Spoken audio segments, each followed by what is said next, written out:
Hey guys, welcome back to the Black Umbro Group. My name is Sia, call sign Echo04.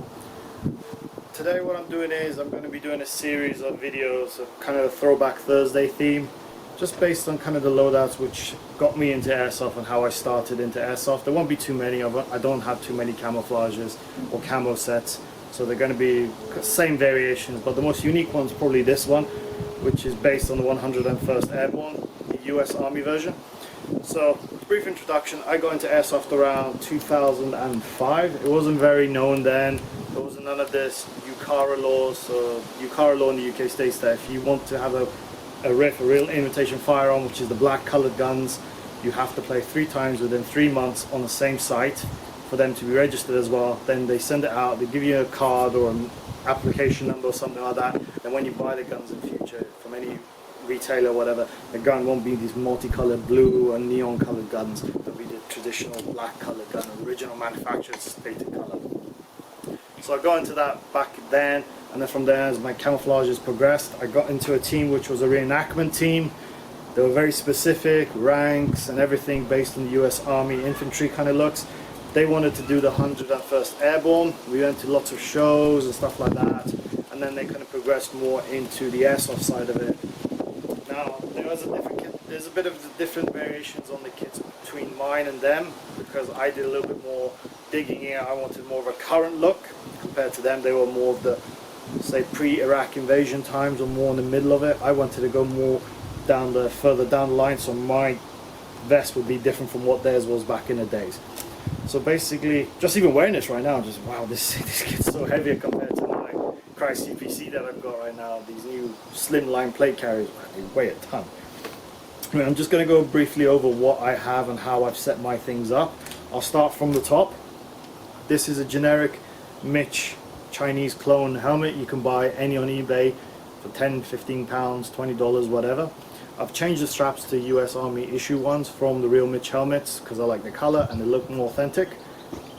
On the side here, it's a genuine Surefire helmet light, which has got the IR built in, and it's a blue and white one. At the time there was none of these rail systems, so it's just what you see. Top is a real ESS NVG profile goggles. I got them free from ESS. Don't ask me how, but I did. Underneath is the new generation 2 night vision mounts, which came with the new Rhino mounts, which has got the up and down, which I'll show you in another video with the different ones on my loadouts. On the back is this crying nape. It's supposed to protect your neck and everything. I don't know if it really does. Then inside the helmet, which I'll take pictures and show you later on, I have changed all the paddings to make it more comfortable for me and myself. The ones that came with the helmet are just junk, to be honest. So my glasses, not the ones I usually wear. It's sunny in my garden. We're in quarantine, still on lockdown in the UK, so I'm just wearing my goggles, my Oakleys. Usually I'll be wearing ESS glasses or Oakley and Friends or something like that. Anywho, gloves, Oakleys again, SI issue ones. I've loved them. Nothing's changed. I've kept them all this time.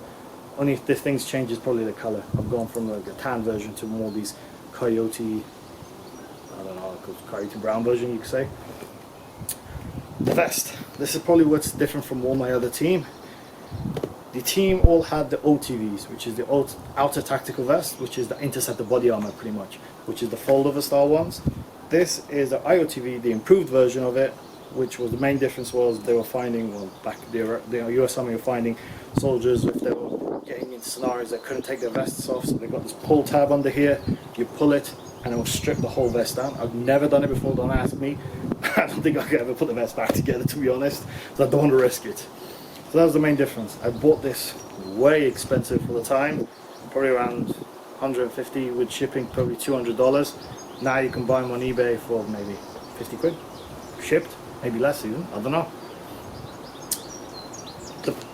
The UBACs, the combat shirt they say, it's from Massive Mountain Clothing.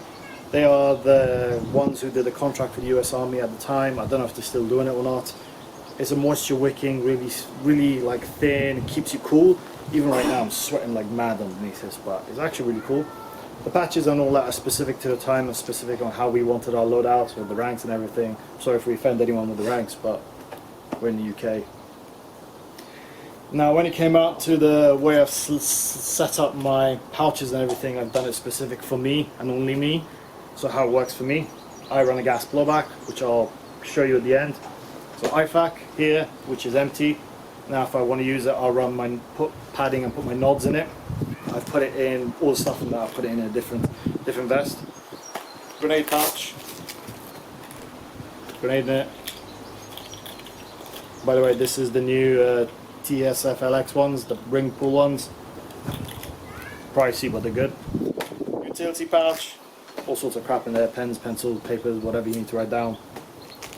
Under here, just another utility pouch. I've got my Leatherman in here, never go anywhere without it. Then 2, 4, 6, 8 gas mag pouches, double stacked, because I run gas blowback, 30 round low cap mags, they weigh a ton, and I'm always outnumbered when you go out in a game, when you're doing 30 to compare to some monkey with 400 rounds in a full high cap. So there's a difference, that's why I run so many. Thumb pouch, any old brand, just mag in there, easy. I don't run a belt rig, mainly due to factors at the time. I used to have a Serpa leg holster, Black Hawk one. I took it off, to be honest. It weighed a ton and kept pulling my pants down, so I just took it off. The pants are proper are the ones who do most of the US Army military clothing. You can get loads of them online, actually good quality stuff. I don't tend to go for repo Chinese branded stuff.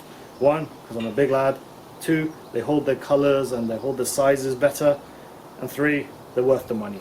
I just don't like, I could never find anything that actually fits my waist. Then on the side here, it's the PRC 152. It's the 5-watt version, the plastic one, which is the very first generation one. It's on a real Thales speaker mic, which is converted. This is one of the first ones I bought. I've never had an issue with it. People now get like the new ones, which is 10 watt and all that. I've never had a problem with it. It works fine for me. By the way, if you got any issues with radios or anything, JCI Comms, he is our sponsor to our channels. Check him out, he'll sort you out. Anyway, sorry about that. Now back to the setup itself. Just wearing it right now, I'm sweating pints. This thing is heavy. It is generically really genuinely heavy, and I don't know, I can't think about how I've been wearing this for so many years. But it's cool, you know, it brought back a lot of nostalgic memories. I mean, when I used to run this, we used to go to lots of urban sites, and there was a site in Kidderminster, which is an old nuclear bunker inside like a mountain. This camo really worked really well in there. This is probably one of the few places where the camo really worked. I mean, I always like the pixelated camos, but this color, I just couldn't understand the concept. It doesn't really work very well, I mean, unless you're in a quarry, which I do actually have pictures of, which it does work well there, but you can see I'm behind a green background or greenish background, and you don't blend into anything. If you're doing if you're doing a woodland game, you'll sit like an idiot and you won't get anywhere with it. I'm just going to walk over here, grab my gun, show you what my gun is, how it's based on this loadout.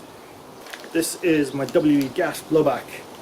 I have done a video on this, so I'm not going to go into too much details on this weapon, but this is based on that era, that time, that kind of SOT modish look, the Block 2, Block 1 version, which is now current standard issue. Give you a rundown of kind of some of the small things I've done. I've got a genuine Surefire M952. The V versions, which has got the IR compatibility to it because I run nods. Real EOTech, all my optics are real, don't use any fake Chinese crap. And genuine Magpul CTR stock. And I've got a real Knights armament stock rail system underneath, because that's how I liked it. I want everything to be real all the time. Hope you enjoyed this video. Give us a thumbs up, like and share, and subscribe please. If you've got any comments, hit them down below. I'll try as much as I can to give you as much info where I bought all this stuff from. Thanks again, stay safe.